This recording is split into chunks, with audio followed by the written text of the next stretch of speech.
Natvaham kamaye rajyam naswargam na punarbhavam kame dukkha taptanam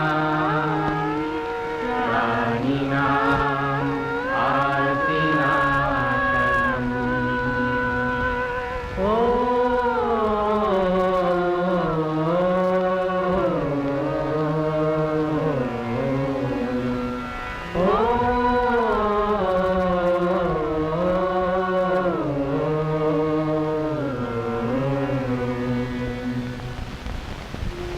I crave no kingdom of my own, nor the joys of heaven. One desire alone have I, that the poor may suffer no more.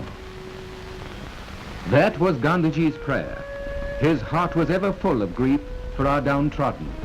He knew that freedom would be but an empty shell if our many millions continued to be ill-housed and ill-fed. At the same time, Bapu was quick to realize the potential worth of our village crafts, crafts that are a part of our ancient heritage.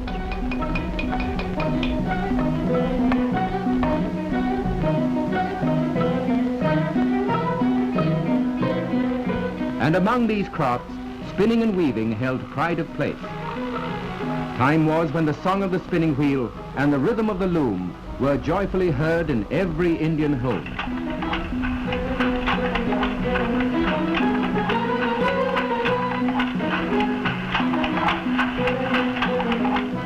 And the beautiful fabrics woven in those ancient days were highly prized by our people.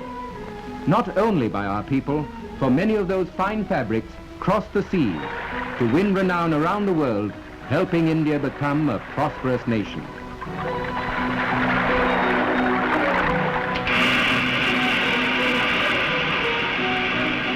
Then the tide turned against us. Foreign traders dumped on our shores their machine-made fabrics. These were not as lasting as our hand-spun cloth, but they were cheap. The inevitable happened. Unable to cope with foreign competition, our spinning wheels and looms lay neglected, and millions of our craftsmen were faced with starvation. The immensity of the tragedy was deeply felt by Gandhiji. He was convinced that in the revival of the spinning wheel lay the economic and moral regeneration of India. It could well be again the wheel of prosperity for our masses. Thus was born the Khadi movement, a symbol of India's fight for freedom.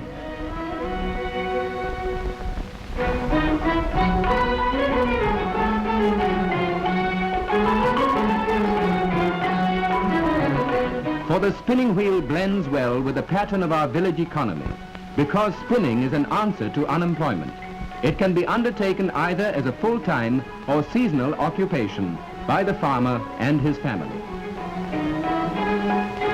The evolution of the charkha is an intriguing story, a story that is symbolic of the villager's advancement.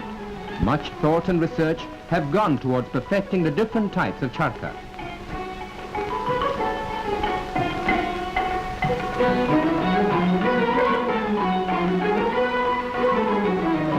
The modified spinning wheel costs little and is one of the simplest instruments ever devised.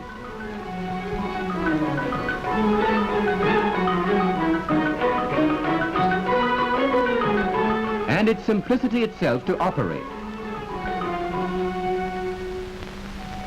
And its needs too are simple. Firstly, cotton grown by our people.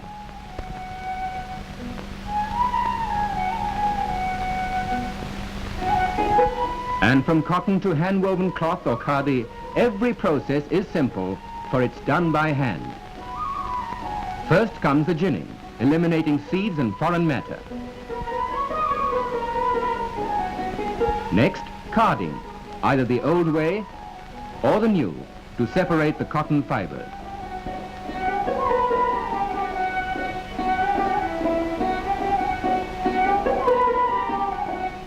The fibers are made into slivers. Fine threads are then drawn out from the slivers for weaving. No powered machine can produce yarn of more than 150 counts, while the skilled hands of many a villager can spin thread up to 500 counts, thread that's far finer and stronger than any made mechanically.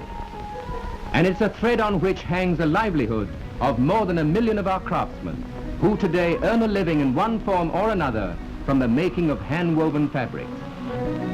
For besides offering a living to the growers and spinners of cotton, the charkha provides employment to many others who help in its manufacture, like the blacksmith and the carpenter.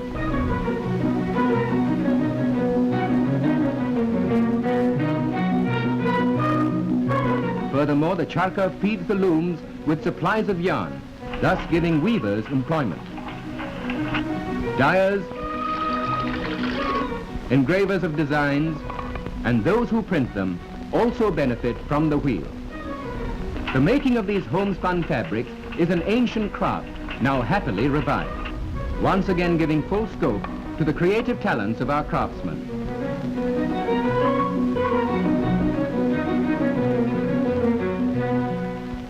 And today, to make these beautiful fabrics better known, 1 rupee's worth of khadi is sold for only 13 annas.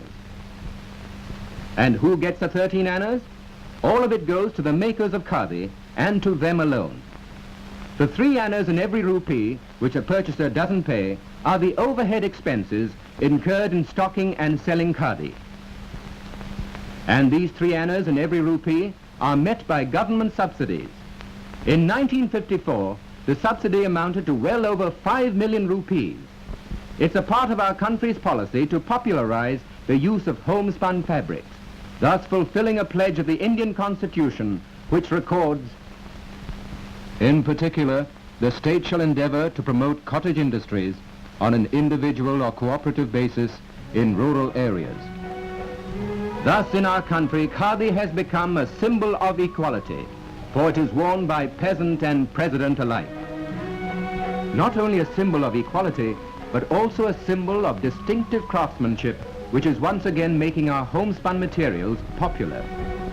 For khadi combines elegance with utility, and the variety of homespuns produced can meet every requirement. Increased sales mean increased production, which in turn will give us fabrics that are finer and more durable.